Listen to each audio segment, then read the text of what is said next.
Hello नमस्कार दोस्तों, good morning. आप सभी का आपके यूट्यूब चैनल गौतम स्टडी अड्डा पे बहुत बहुत स्वागत है। मैं गौतम कुमार आज आप लोग के लिए 18 मई 2020 का करंट अफेयर्स लेके आया हूँ। तो दोस्तों क्वेश्चन बहुत इंपॉर्टेंट लाया हूँ जो आपके एग्जाम में आएंगे।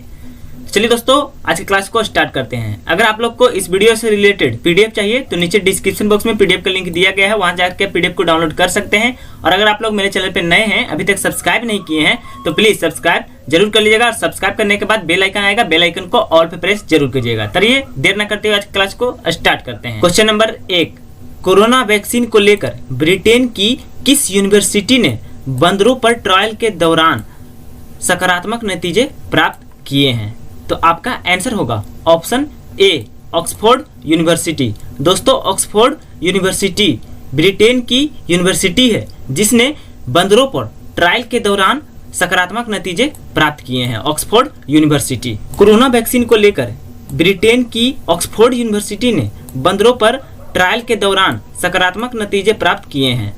इस ट्रायल के दौरान वैक्सीन के परीक्षण से बंदरों की प्रतिरोधक प्रणाली में कोरोना वायरस के प्रभाव को रोकने की संभावना दिखाई दी है।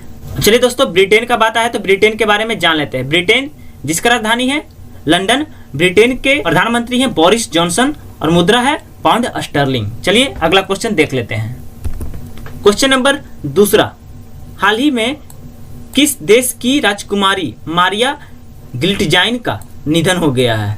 किस देश की राजकुमारी है मारिया गिल्टजाइन जिनका हाल ही में निधन हो गया है? तो आपका आंसर होगा ऑप्शन सी, ऑस्ट्रिया। दोस्तों ऑस्ट्रिया की राजकुमारी है मारिया गिल्टजाइन। ये आपके सामने है मारिया गिल्टजाइन जिनका हाल ही में निधन हो गया। ऑस्ट्रिया की राजकुमारी है। भारतीय मूल के शेफ ऋषि रूप सिंह से शादी करने वाली ऑस्ट्रिया की राजकुमारी मारिया गिल्टजाइन का 31 वर्ष की उम्र में निधन हो गया है, दिल का दौरा पड़ने से। अब चलिए यहाँ ऑस्ट्रिया का बात आया तो ऑस्ट्रिया के बारे में जान लेते हैं जिसका राजधानी है वियना और मुद्रा है यूरो। ऑस्ट्रिया के राष्ट्रपति हैं अलेक्जेंडर वान डर बेलेन और ऑस्ट्रिया के चांसलर हैं सेबास्टियन कुर्ज। अब चलिए ऑप्शन देख लेते हैं। स्पेन, स्पेन जिसका राजधानी है मैड्रिड और मुद्रा है यूरो। स्पेन के प्रधानमंत्री हैं पेड्रो सांचेज। चलिए अगला क्वेश्चन देख लेते हैं। क्वेश्चन नंबर 3 है, हाल ही में किसने कहा है कि कोरोना के चलते वैश्विक अर्थव्यवस्था को 8,800 अरब डॉलर का नुकसान हो सकता है? किसने कहा है कि वैश्विक अर्थव्यवस्था को 8,800 अरब डॉलर का नुकसान हो सकता है कोरोना वायरस के चलते?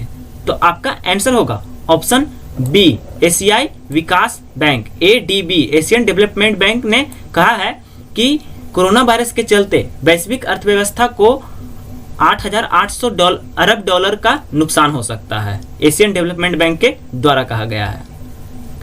एशियाई विकास बैंक ADB ने रिपोर्ट में कहा है कि कोरोना के चलते वैश्विक अर्थव्यवस्था को 8,800 अरब डॉलर का नुकसान हो सकता है, जबकि दक्षिण एशियाई की GDP पर 142 अरब से 218 अरब डॉलर तक असर होगा। अब चलिए यहाँ एशियाई विकास बैंक एशियन डेवलपमेंट बैंक के बारे में बात आया है तो एशियन डेवलपमेंट बैंक के बारे में जान लेते हैं। हेडक्वार्टर है मनीला फिलीपींस में और प्रेसिडेंट है मासात्सुगु असाकावा और कुल मेंबर कंट्री है 68 यानी 68 कंट्री मेंबर है एशियन डेवलपमेंट बैंक का। और इसका स्थापना किया गया था 19 दिसंबर 1966 ईस्वी को।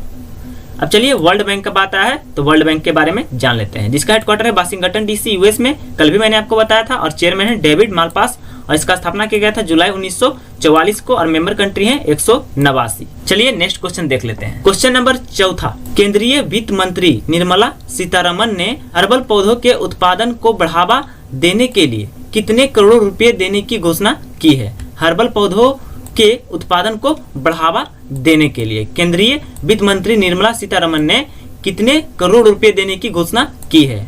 तो आपका आंसर होगा ऑप्शन डी, 4,000 करोड़। दोस्तों ये आपके सामने है निर्मला सीतारमन जो कि हमारे वर्तमान समय में वित्त मंत्री है और इन्होंने 4,000 करोड़ रुपए देने की घोषणा किए हैं हर्बल पौधों के उत्पादन को बढ़ावा देने के लिए। केंद्रीय वित्त मंत्री निर्मला सीतारमन ने हर्बल पौधों के उत्पादन को बढ़ावा देने के लिए 4,000 करोड़ रुपए देने की घोषणा की है, जबकि आर्थिक पैकेज के तीसरे चरण में 20 लाख करोड़ का ब्यौरा दिया है। चलिए अगला क्वेश्चन देख लेते हैं। क्वेश्चन नंबर 5वां, 17 मई को विश्व भर में कौन सा दिवस मनाया जाता है? 17 मई को कौन सा दिवस मनाया जाता है? तो आपका आंसर होगा ऑप्शन डी, ऊपर के सभी। यानी 17 मई को विश्व दूरसंचार दिवस, विश्व सूचना समाज दिवस और विश्व उच्च रक्तचाप दिवस तीनों मनाया जाता है 17 मई को। 17 मई को विश्व भर में विश्व दूरसंचार दिवस, विश्व सूचना समाज दिवस और विश्व उच्च रक्तचाप दिवस मनाया जाता है। विश्व दूरसंचार दिवस 17 मई 1865 को अंतर्राष्ट्रीय दूरसंचार संघ की स्थापना की स्मृति में मनाया जाता है। तो दोस्तों अगर मेरा वीडियो अच्छा लग रहा है तो वीडियो ज़्यादा से ज़्यादा शेयर और लाइक जरूर कीजिएगा, जरूर से जरूर कीजिएगा दोस्तों। और प्लीज़ अगर आप लोग मेरे चैनल को अभी तक सब्सक्राइब नहीं किए हैं तो प्लीज़ सब्सक्राइब जरूर कर दीजिएगा। चलिए नेक्स्ट क्वेश्चन देखते हैं। क्वेश्चन नंबर 6 है, निम्न में से किस देश के स्वास्थ्य मंत्री नेल्सन टिच ने अपने पद से इस्तीफा दे दिया है? किस देश के स्वास्थ्य मंत्री हैं नेल्सन टिच जिसने अपने पद से इस्तीफा दे दिया है? तो आपका आंसर होगा ऑप्शन डी, ब्राजील।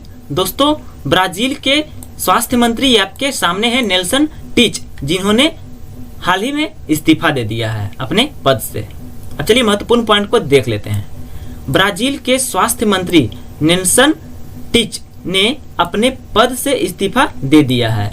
उनके इस्तीफे के पीछे राष्ट्रपति बोल्सोनारो से उनकी अनबन की वजह को बताया जा रहा है। नेल्सन टिच ने 1 महीने पहले ही स्वास्थ्य मंत्री की कमान संभाली थी। अब चलिए यहाँ ब्राजील का बात है तो ब्राजील के बारे में जान लेते हैं, जिसका राजधानी है ब्राजीलिया और मुद्रा है ब्राजीलियन रियाल और राष्ट्रपति हैं जायर बोल्सोनारो। अब चलिए कनाडा देख लेते हैं, जिसका राजधानी है ओटावा और मुद्रा है कैनेडियन डॉलर और प्रधानमंत्री है जस्टिन ट्रूडियो। चलिए अगला क्वेश्चन देख लेते हैं। क्वेश्चन नंबर 7वां है, बहुत इंपॉर्टेंट क्वेश्चन है। हाल ही में वर्ल्ड वाइड फंड इंडिया ने अपने पर्यावरण शिक्षा कार्यक्रम का ब्रांड एम्बेसडर किसे बनाया है? वर्ल्ड वाइड फंड इंडिया ने अपने पर्यावरण शिक्षा कार्यक्रम का ब्रांड एम्बेसडर किसे बनाया है? तो आपका आंसर होगा ऑप्शन बी, विश्वनाथन आनंद। दोस्तों विश्वनाथन आनंद ये आपके सामने हैं, जिन्हें वर्ल्ड वाइड फंड इंडिया ने अपने पर्यावरण शिक्षा कार्यक्रम का ब्रांड एम्बेसडर नियुक्त किया है। अब ऑप्शन देख लेते हैं दोस्तों। विराट कोहली जो कि भारतीय टीम के कप्तान हैं और ये जो है BSF, गूगल डीओ, MPL के ब्रांड एम्बेसडर हैं। और ऑप्शन सी में जो देख रहे हैं आप लोग, मैरी कॉम जो है BSNL की ब्रांड एम्बेसडर है और मणिपुर की भी ब्रांड एम्बेसडर है। चलिए नेक्स्ट क्वेश्चन देख लेते हैं। क्वेश्चन नंबर 8वां, हाल ही में किस केंद्रीय मंत्री ने सचेत और 2 इंटरसेप्टर नौकाओं को लॉन्च किया है? सचेत और 2 इंटरसेप्टर नौकाओं को किस केंद्रीय मंत्री के द्वारा लॉन्च किया गया है? तो आपका आंसर होगा ऑप्शन सी, राजनाथ सिंह। ये आपके सामने है दोस्तों, राजनाथ सिंह जो कि हमारे भारत के वर्तमान समय के डिफेंस मिनिस्टर हैं, यानी रक्षा मंत्री हैं, जिन्होंने सचेत और 2 इंटरसेप्टर नौकाओं को लॉन्च किया है। नरेंद्र मोदी जी जो कि भारत के वर्तमान और 14वें प्रधानमंत्री हैं और अमित शाह वर्तमान समय में हमारे गृह मंत्री हैं और निर्मला सीतारमन जी वर्तमान समय में हमारे वित्त मंत्री हैं। चलिए नेक्स्ट क्वेश्चन देख लेते हैं। क्वेश्चन नंबर 9वां, सिक्किम राज्य दिवस किस तिथि को मनाया जाता है? सिक्किम का राज्य दिवस किस तिथि को मनाया जाता है? तो आपका आंसर होगा ऑप्शन बी, 16 मई। दोस्तों 16 मई को सिक्किम का राज्य दिवस मनाया जाता है और 16 मई को ही इंटरनेशनल डे ऑफ लाइट भी मनाया जाता है और 15 मई को हाल ही में USA का आर्म फोर्सेस डे मनाया गया है। चलिए सिक्किम का बात आया तो सिक्किम के बारे में जान लेते हैं, जिसका राजधानी है गंगटोक। सिक्किम के मुख्यमंत्री हैं प्रेम सिंह तमांग और राज्यपाल हैं गंगा प्रसाद। सिक्किम में कुल जिलों की संख्या 4 है, विधानसभा सदस्यों की संख्या 32, लोकसभा सदस्यों की संख्या 1 और राज्यसभा सदस्यों की संख्या भी 1 है। चलिए आज का आखिरी और लास्ट क्वेश्चन देखते हैं। क्वेश्चन नंबर 10वां, केंद्र सरकार और AIIB ने कहा कि सिंचाई सेवाओं में सुधार के लिए मेमोरेंडम ऑफ अंडरस्टैंडिंग यानी MOU पर हस्ताक्षर किए हैं। तो आपका आंसर होगा ऑप्शन बी, पश्चिम बंगाल। दोस्तों पश्चिम बंगाल के मुख्यमंत्री और AIIB यानी एशियन इंफ्रास्ट्रक्चर इन्वेस्टमेंट बैंक ने पश्चिम बंगाल की सिंचाई सेवाओं में सुधार के लिए मेमोरेंडम ऑफ अंडरस्टैंडिंग पर हस्ताक्षर किए हैं। अब चलिए यहाँ पश्चिम बंगाल का बात आया तो पश्चिम बंगाल के बारे में जान लेते हैं, जिसके मुख्यमंत्री है ममता बनर्जी और राज्यपाल है जगदीप धनखड़। जिला है कुल 20, विधानसभा सदस्यों की संख्या पश्चिम बंगाल में 294, लोकसभा सदस्यों की संख्या 42, राज्यसभा सदस्यों की संख्या 16 है। अब चलिए AIIB, जिसका फुल फॉर्म होता है एशियन इंफ्रास्ट्रक्चर इन्वेस्टमेंट बैंक, जिसका हेडक्वार्टर है बीजिंग चाइना में और कुल मेंबर कंट्री है 78। चलिए ऑप्शन देख लेते हैं। राजस्थान जिसका राजधानी है जयपुर, राजस्थान के मुख्यमंत्री हैं अशोक गहलोत, राज्यपाल है कालराज मिश्र। राजस्थान का राज्य दिवस मनाया जाता है 30 मार्च को। कुल जिलों की संख्या है 33, विधानसभा सदस्यों की संख्या 200, लोकसभा सदस्यों की संख्या 25, राज्यसभा सदस्यों की संख्या 10 है। चलिए कर्नाटक देख लेते हैं, जिसका राजधानी है बेंगलुरु और बेंगलुरु को सिलिकॉन वैली या इलेक्ट्रॉनिक नगर के नाम से जाना जाता है। मुख्यमंत्री हैं BS येदियुरप्पा, राज्यपाल हैं भाजुभाई भाला। कर्नाटक में कुल जिलों की संख्या 30, विधानसभा सदस्यों की संख्या 224, विधान परिषद सदस्यों की संख्या 75। 6 ऐसे राज्य हैं दोस्तों जहां विधान परिषद है, याद रखिएगा, मैंने आपको बताया है। लोकसभा सदस्यों की संख्या 28 और राज्यसभा सदस्यों की संख्या 12 है। अब चलिए दोस्तों पश्चिम बंगाल, राजस्थान और कर्नाटक को भारत के मैप पर देख लेते हैं। चलिए आपके सामने आ गया भारत का मैप और ये देखिए आपके सामने है पश्चिम बंगाल दोस्तों, जो कि इधर बांग्लादेश के साथ अपना सीमा बनाता है और नीचे आ जाता है उसका बंगाल की खाड़ी, उड़ीसा के साथ, झारखंड के साथ और इधर बिहार के साथ और इधर नेपाल के साथ भी अपना सीमा बनाता है, सिक्किम के साथ भी और भूटान के साथ भी और असम के साथ और मेघालय के साथ भी अपना सीमा बनाता है पश्चिम बंगाल।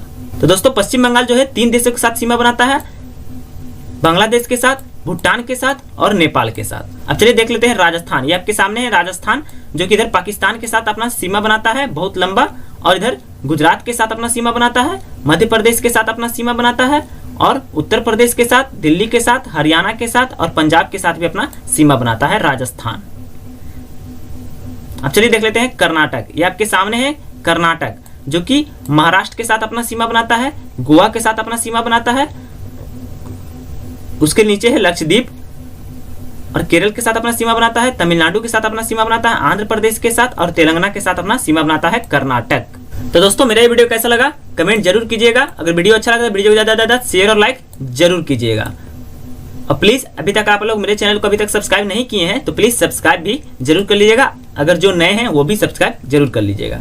थैंक यू दोस्तों, अपना ख्याल रखिएगा, कोरोना वायरस से बचे रहिएगा। Stay home, stay safe.